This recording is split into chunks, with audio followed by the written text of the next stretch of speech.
વાવથરાના લોકો પંજાબમાં અકસ્માતનો ભોગ બન્યા। પંજાબમાં ધુમ્મસના કારણે કાર ડિવાઈડર સાથે અથડાઈ। પંજાબના ગુડતરી ગામ પાસે અકસ્માતમાં 5 લોકોના મોત થયા છે। મૃતક વાવથરા જિલ્લાના દિયોદર તાલુકાના હોવાનું સામે આવ્યું। અકસ્માતમાં 5 લોકોના મોતથી 5 પરિવાર પર આભ તૂટી પડ્યું। વાવથરા જિલ્લા માટે પંજાબથી આ મોતના સમાચાર આવતા અરેરાટી વ્યાપી। તરફ વાવથરામાં લુદ્રા પાસે અકસ્માત સર્જાયો। અહીં ટ્રક અને દૂધ ટેન્કર વચ્ચે અકસ્માત સર્જાયો। અકસ્માતમાં એકનું મોત નીપજ્યું। વહેલી સવારે થયેલા અકસ્માતમાં ટેન્કર ચાલકનું મોત થયા હોવાના સમાચાર છે। મૃતકના મૃતદેહને પીએમ અર્થે દિયોદર સરકારી હોસ્પિટલ લઈ જવાયો છે। તો સમગ્ર અકસ્માતની જાણ દિયોદર પોલીસને થતાં તે ઘટના સ્થળે પહોંચી હતી।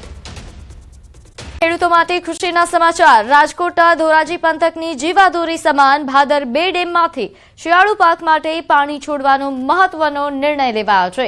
ધારાસભ્ય કાંધલ જાડેજાની રજૂઆતના પગલે ડેમના 3 દરવાજા 4 ફૂટ ખોલીને નદીમાં 16,620 ક્યુસેક પાણી છોડવામાં આવ્યું છે। આ નિર્ણયથી ધોરાજી, ઉપલેટા અને ગેડ પંથકના 30 જેટલા ગામોની 1000 હેક્ટર જમીનને સિંચાઈનો સીધો લાભ મળશે, જેના કારણે ખેડૂતોમાં ભારે ખુશી જોવા મળી રહી છે। આ સાથે તંત્ર દ્વારા નદી કાંઠાના ગ્રામજનોને સાવચેત રહેવા એલર્ટ પણ આપવામાં આવ્યું છે।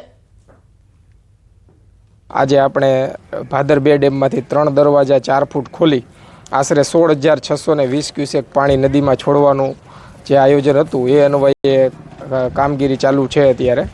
અને આ પાણીથી સિંચાઈ માટે નીચે આવતા ધોરાજી, કુતિયાણા, રાણાવાવ, ઉપલેટા સહિતના તાલુકામાં ગ્રામ્ય વિસ્તારમાં ભારે લાભ થવા પામશે। આ પાણી છોડાવવાથી અમારા ખેડૂત જબરજસ્ત સધર થયા છે અને 2 મોસમ લે છે। જે એક જ રામ મોસમ લેવાતી હતી ખેડની અંદર, એની અંદર 2 મોસમ લેવાય છે।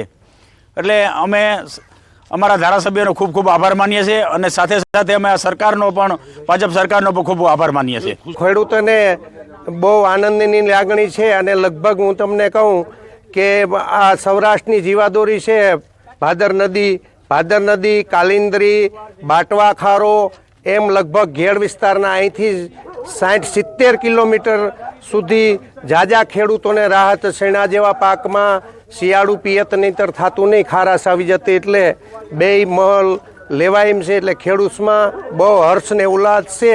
ધોરાજીની વાત કરીએ, ધોરાજી ભૂખી પાસે ભાદર 2 ડેમ આવેલ છે। તેમાં સરકાર દ્વારા રજૂઆત છે, કાંધલ જાડેજાએ જે કુતિયાણાના ધારાસભ્યએ રજૂઆત કરી હતી। દર વર્ષે તે પોતાના 100 ખર્ચે પાણી છોડાતો હતો અને આ વર્ષે જે રજૂઆત કરી તેને લઈને સરકારમાં જે મંજૂરી મળી તેને લઈને પાણી છોડવામાં આવ્યું છે। તેને ઉપલેટાથી લગાવીને કુતિયાણા જે પોરબંદરના ઘેર પંથકો છે, ઘેર પંથક સુધી ખેડૂતોને લાભ થશે। સિંચાઈ અને પીવા માટેનો જે લાભ થશે તેને લઈને 30 ગામને સિંચાઈનો લાભ થશે।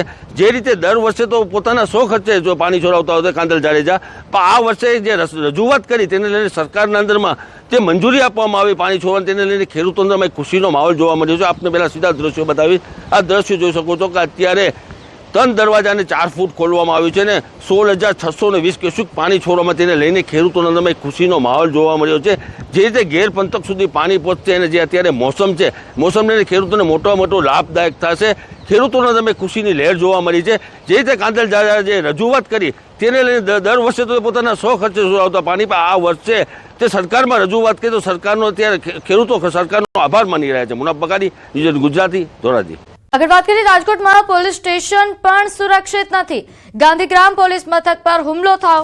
દુકાનદારી શખ્સોએ સોડાની બોટલો ફેંકી, જો કે ઘટનામાં કોઈ જાનહાનિ નથી સર્જાઈ। પોલીસે આરોપીની શોધખોળ શરૂ કરી છે।